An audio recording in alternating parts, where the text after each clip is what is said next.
Well, and reading, because I just finished Church and State 2 and Church and State 1, and as I'm reading it, I'm thinking the artist fellow with the hair being with Fred and Ethel kind of doesn't make sense, and I'm in my head I'm starting to go, okay, well, what if it's this or this or this, and I'm like, then I stop myself, like, it's just a comic. Yes, you have to talk about it, but you're not anywhere close to posting about your reread for Church and State 2 on Amok. You're still in the middle of high society, so just mentally file that away. Because it kind of would make more sense if it, instead of being the artist guy, it had been Claremont. Because Claremont was between Fred and Ethel when they got smushed together. Right. And he'd exhibited powers. So then I started thinking, well, what if the artist guy is actually the part of Claremont that got kicked out of the Roach? Right. And I'm it's one of those. There's the elaborate backstories of things that weren't on the page, and I'm going, well, I'm going to ask Dave eventually, but let's again file this away for the best use. Well, yeah, so we don't really have a language for things like that. Like, is this an enactment, or is this an incarnation, or is this a metaphysical adjacency? It's like, I can come up with terms like that because this is the kind of stuff that I think about. Like, what is that? In the same sense that just reading Sparring with Gil Kane, and Kane did Black Mark, which was a sword and sorcery paperback comic book. And he thought, okay, his name is Savage Dinford, there's a magazine, and it tanked. What if you did a comic book that was a paperback and tried to ride the popularity of Conan that was happening at the time? And it's like, well, because you're not Frank Frazetta, and Conan is associated with Frazetta and the Frazetta riff. So Gil Kane wasn't associated with that, although he did Conan Covenant, and he did work on several Conan stories with Roy Thomas. He wasn't associated with Conan in a way that would make people buy this Gil Kane Swords and Sorcery paperback novel. That was an adjacency that wasn't a close enough adjacency to take at the time, to have that actually used properly. But up ahead, we had Barry Smith and later Barry Windsor-Smith doing Conan, and me looking at Conan and doing, okay, I'll do a funny animal Conan, and I'll make it as close as I can to BWS, which wasn't very close at all because I didn't draw very well. But I had the idea, and in that case, the adjacency was close enough, where people who read BWS's Conan and didn't have any more BWS Conan to read because BWS left Conan. Here's a guy doing BWS, doing a funny animal Conan, close enough for me. $1 for 20 pages, that's pretty pricey, but I'll get in on this.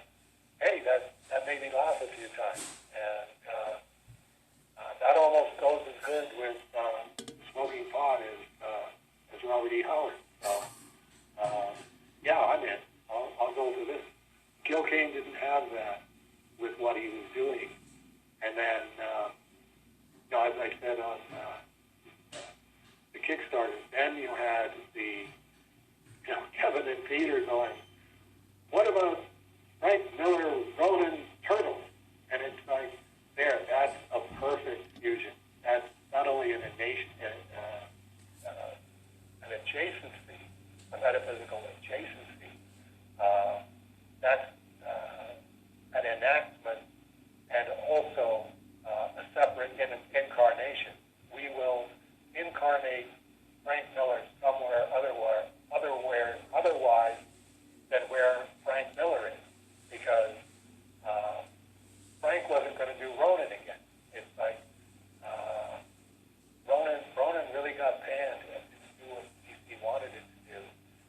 that was when Frank went to The Dark Knight Returns.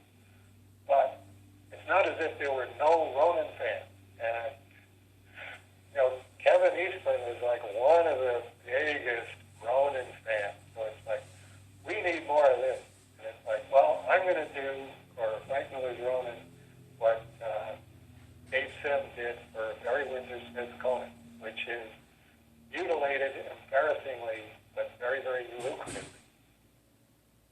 I think it was the Toys That Made Us episode about the Turtles, where they're interviewing Kevin, and he says that if he had been thinking about it, they wouldn't have killed the Shredder at the end of the first issue.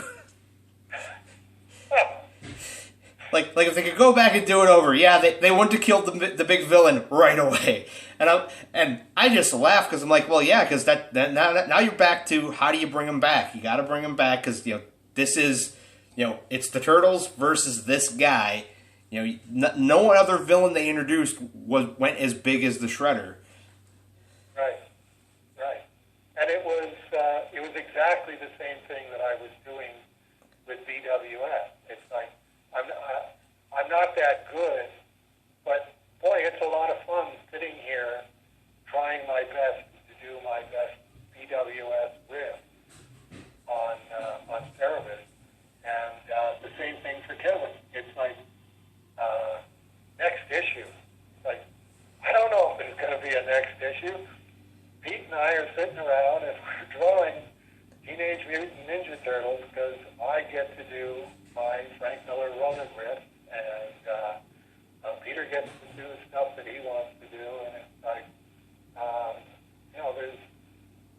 By the time they were doing that, everybody had used up every kung fu and martial arts figure and posture that you could possibly come up with, and all of it had become a cliche.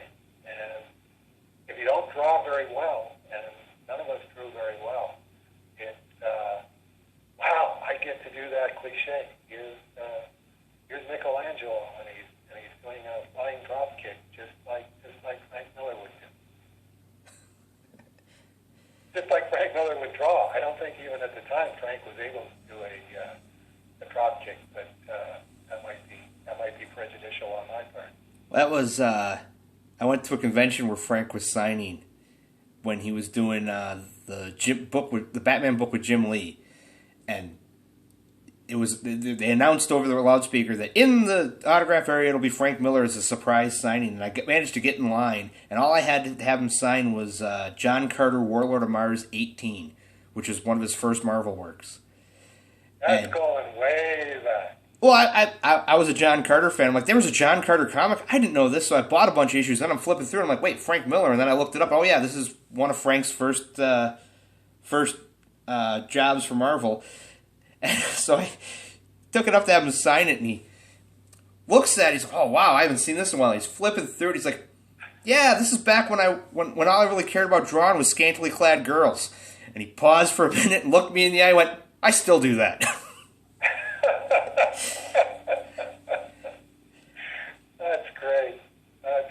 That's it. I laughed and, got my signature, and meanwhile there's a guy behind me with every Daredevil book Frank had ever written type thing, and it's like, yeah, I'm not going to be that guy. I just want one signature. I'm good.